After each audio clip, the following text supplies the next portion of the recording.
right, here on the Final Five, we've been following the last 6 months of the Trump administration, and there are 3 major topics that voters are concerned most about. So we thought there was one person who we could bring in to give us the pulse of the people, and that person would be friend of the show, Cliff Young from Ipsos, up late with me tonight here on the show. Great to see you again, as always. It's great to be here. I broke some numbers down very carefully there, but you have done that even more so. First things first, though, let's talk about where we are. We are far removed from any elections at this point, middle of the summer.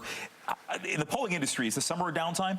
No, we're doing lots of polling. We're leading up to the midterms, right? And we have lots of clients that are worried about the world. We're doing lots of polling. And in terms of these topics that we're about to talk about, I mean, there's so many things that don't change. They don't change, but I think the big issue coming up right now is tariffs.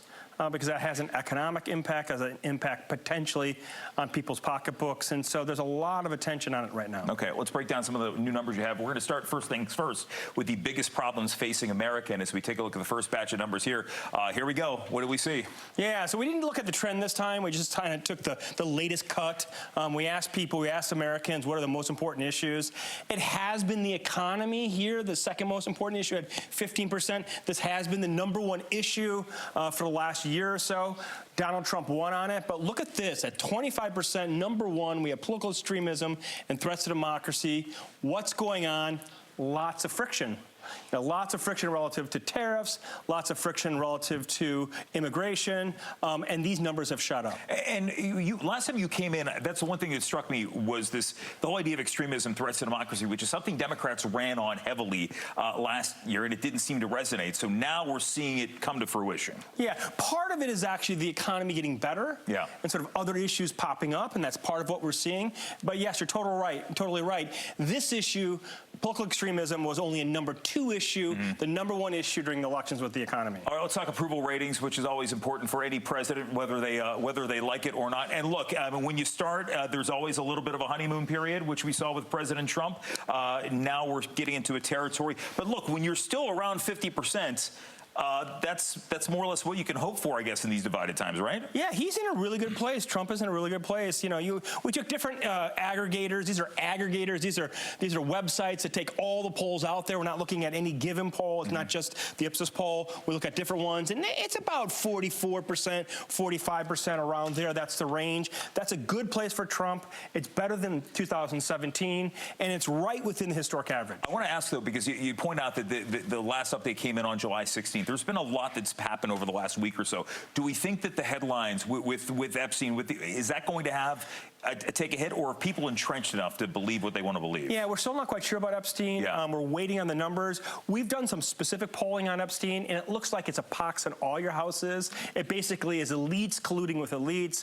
They don't see it's like as if it were a Trump issue or a Democratic issue. Let's move on. The next batch, consumer confidence. Why is this always an important metric? Well, it predicts future behavior, future purchase behavior. It's an important sort of leading indicator for the economy.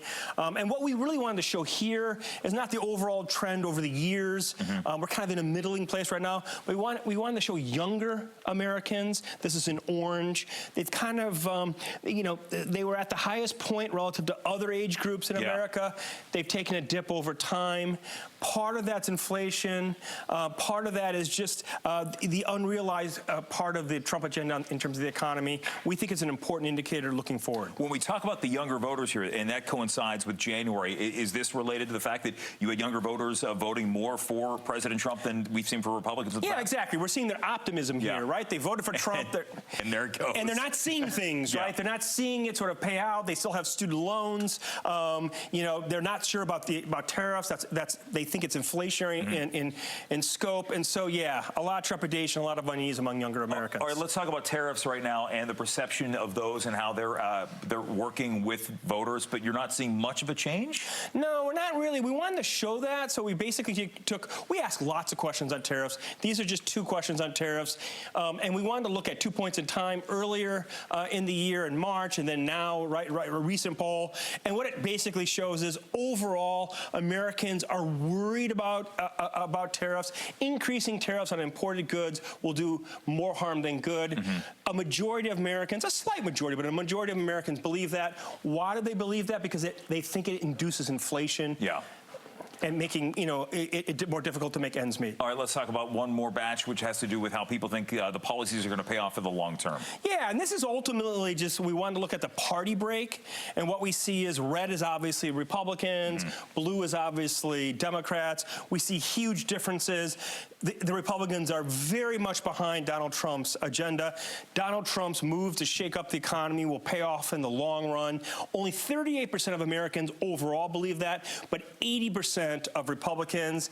That base is oh so important for him right now. Just a headline here: when you say 2 in 5 think Trump's overall economic policies will pay off in the long term, is 2 in 5 is that good? Is that good from a polling perspective? Probably not. We want to always be above 50%. Gotcha, We're in a democracy, right? But as you can see here, once again, 80% of Republicans think it's good. At least for now, in the short term, that's important for Trump. That's given him resiliency. That is his base in Republicans. All right, Cliff Young joining us here on the Final Five. As always, great to see you again. Thank you. We appreciate you, and we're back with more on your Final Five after this.